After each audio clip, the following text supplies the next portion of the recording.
বাংলাদেশে কোটা সংস্কার আন্দোলনকে কেন্দ্র করে টানা বিক্ষোভ, সহিংসতা, ইন্টারনেট বন্ধ, কারফিউ জারি সব মিলিয়ে যে শ্বাসরুদ্ধকর পরিস্থিতি তৈরি হয়েছিল তার আপাত অবসান হয়েছে বলে ধারণা করা হচ্ছে।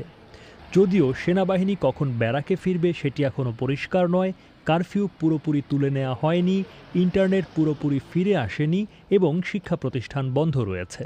গত ১৬ই জুলাই থেকে ২১শে জুলাই পর্যন্ত বাংলাদেশে টানা নজিরবিহীন বিক্ষোভ আর সহিংস আন্দোলন হয়েছে। স্বাধীন বাংলাদেশের ইতিহাসে এ ধরনের বিক্ষোভ কখনোই দেখা যায়নি। এত কম সময়ের মধ্যে ১৫০'র বেশি মানুষ নিহত হবার ঘটনা ঘটেনি।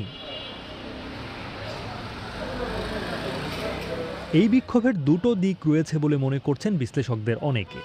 একটি হচ্ছে সরকার ধারণা পেয়েছে বিরোধী রাজনৈতিক দল নিজস্ব কর্মসূচি নিয়ে সক্রিয় হতে না পারলেও যে কোনো দিক থেকে সরকার চ্যালেঞ্জের